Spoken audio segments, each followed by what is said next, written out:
Hi, welcome to this demo. Today I will show you how with Centrify you can implement strong access controls to prevent poor administrative habits by Windows administrators.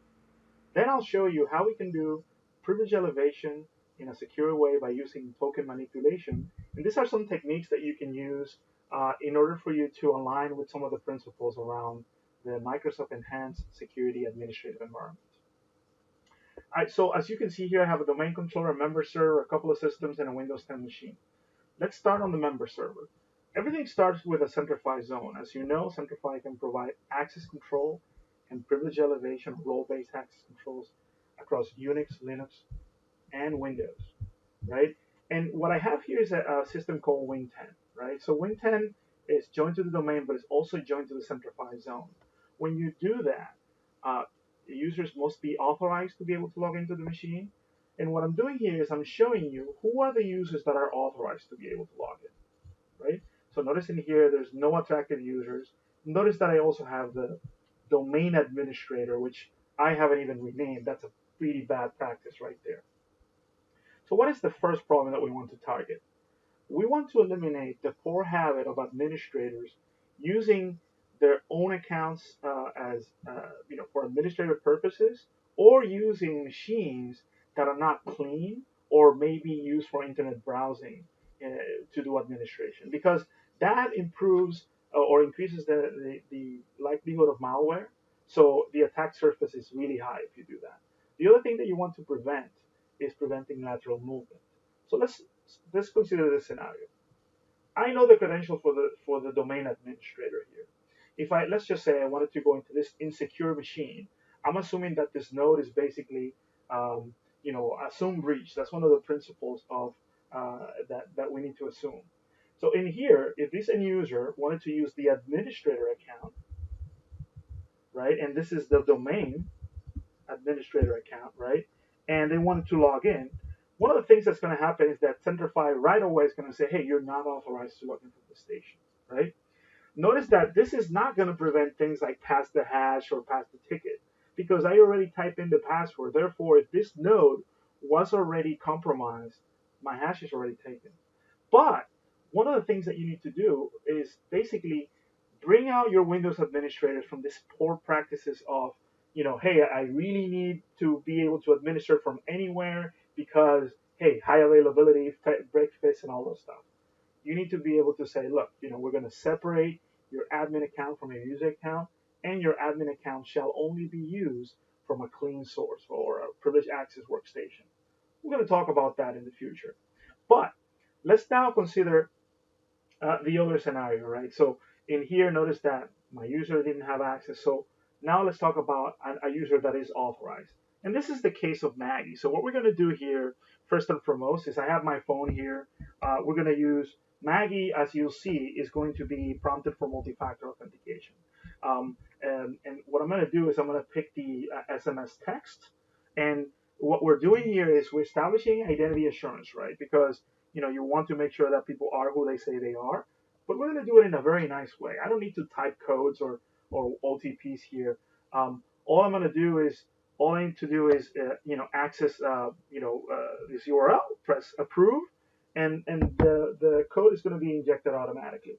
So there's no need to compromise security and usability, right? The next thing is, what is my goal? My goal is to make sure that my workstations don't have persistent memberships, or my users don't have persistent membership in attracted groups. In this case, we're focusing on a local group. A very popular local group is the administrators groups, right? So in here, notice that my administrators group has the defaults.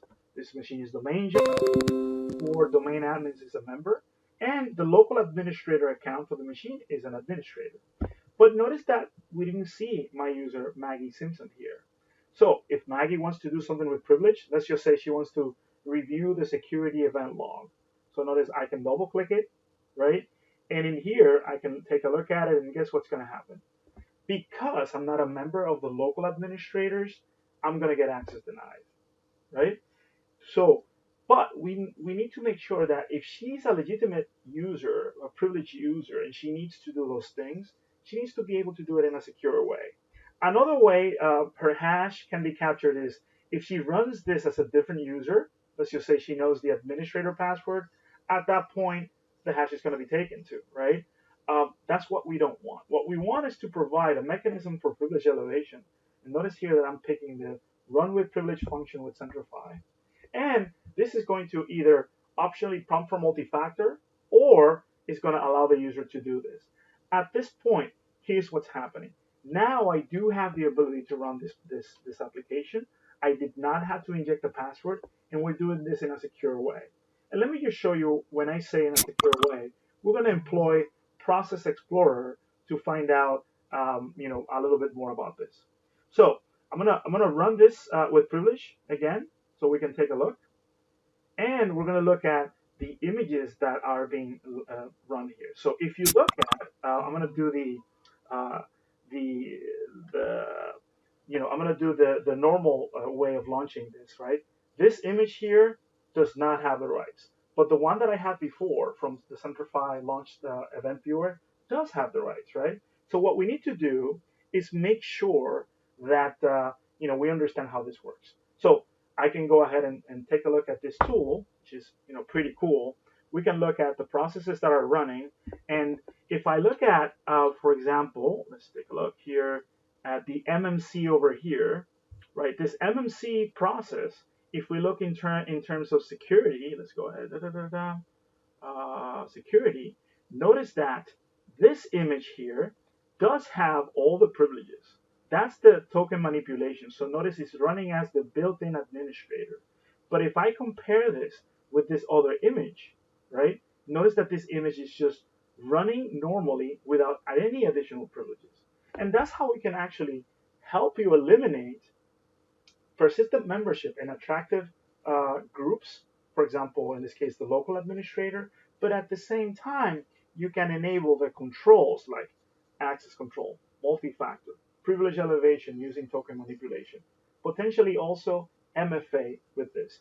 And we need to be able also to provide what? We need to provide audit trail, right? So one of the things that we did was each time this was used with success or not, we were logging. Notice that here I have an event when my local administrator tried to log in. He was denied access. And at the same time, should I need to reproduce what happened in this session, I can always go back and take a look at what's going on in my sessions. And notice that I have this session with Maggie here, and I can go ahead and replay it, right? So I can actually fast forward, rewind, and be able to attest exactly what was happening in that particular session. So, in summary, Centrify can really help you to enforce the principles around the Microsoft Enhanced Security Administrative Environment. There's a lot of principles. Many of them rely on organizations having really good habits, right? Good hygiene. It's not all about technology, and we can enable to help you today. If you have any questions, you can always go to our website, and we'll be happy to help.